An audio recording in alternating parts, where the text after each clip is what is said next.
Karnataka famous నీరు దోశ తయారు చేసుకున్నాము. ఒక గ్లాస్ బియ్యాన్ని నైట్ అంతా నానబెట్టుకోవాలి. నానబెట్టుకున్న బియ్యాన్ని ప్రొద్దున్నే ఒక కొబ్బరి చిప్ప ఒక గ్లాస్ బియ్యానికి సరిపోతుందండి. సన్నగా తరిగి కొబ్బరి బియ్యాన్ని మిక్సీ పట్టుకోవాలి. కొబ్బరి పల్సాగా చెక్కు తీసుకొని వేసుకోండి. లావుగా వేసుకుంటే మిక్సీ తిరగదు, మిక్సీలోనే మెదగదు సరిగ్గా. ఒక హాఫ్ గ్లాస్ వాటర్ తీసుకొని హాఫ్ గ్లాస్ నీళ్లు పోసుకొని ఒకసారి ఒక రౌండ్ వేసుకోవాలి మిక్సీ.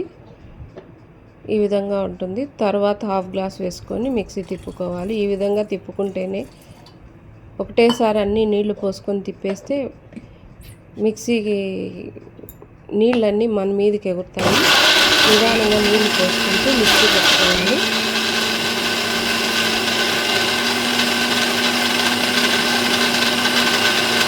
టెక్స్చర్ అనేది ఈ విధంగా చేసుకోవాలండి. స్మూత్గా పట్టుకునే టెక్స్చర్. ఇంత టెక్స్చర్ స్మూత్గా ఉంది కదా.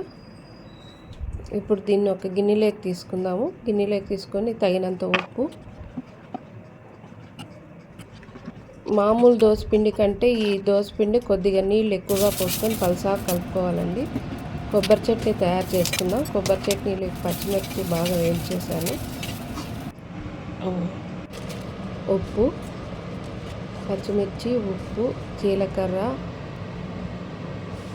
వెల్లుల్లి ఒక రెబ్బ, లావుగా ఉన్నాయి కాబట్టి ఒకటే వేసానండి.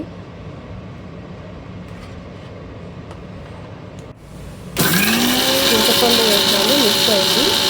తర్వాత 2 గుప్పెళ్ళు శనగిత్తనాలు వేసుకొని మిక్సీ పట్టుకున్నాను. ఇవన్నీ ఎడిటింగ్లో మిస్ అయినాయండి.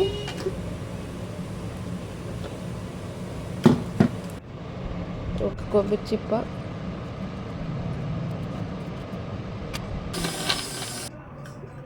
పల్లీలు 2 గుప్పెళ్ళు వేసుకొని మిక్సీ పట్టుకున్నాను చట్నీ. ఇవన్నీ ఎడిటింగ్లో మిస్ అయ్యాయి. ఇప్పుడు తిరగవాత వేసుకున్నాను. దోశ వేసుకుందాం. ఇప్పుడు నేను ఎప్పుడు బల్పం పెనమే వాడతానండి దోశకి. ఈ దోశకి బల్పం పెనమే వాడాలి. బియ్య పిండిని బాగా కలబెట్టి పోసుకుంటూ ఉండాలి. ప్రతి ఒక్క దోశకి బియ్య పిండిని బాగా కలబెడుతూనే పోసుకోవాలి.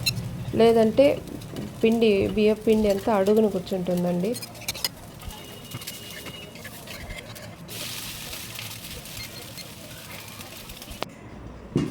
మా ఆయన తినేసి వెళ్ళిపోయారండి. స్కూల్కి అర్జెంట్ టైం అవుతుందని తిరగవాత వేసిన గిన్నెలో చట్నీ వేసుకోకుండా మిక్సీ జార్లో ఉండే చట్నీ వేసుకొని తిని సూపర్గా ఉందని తిని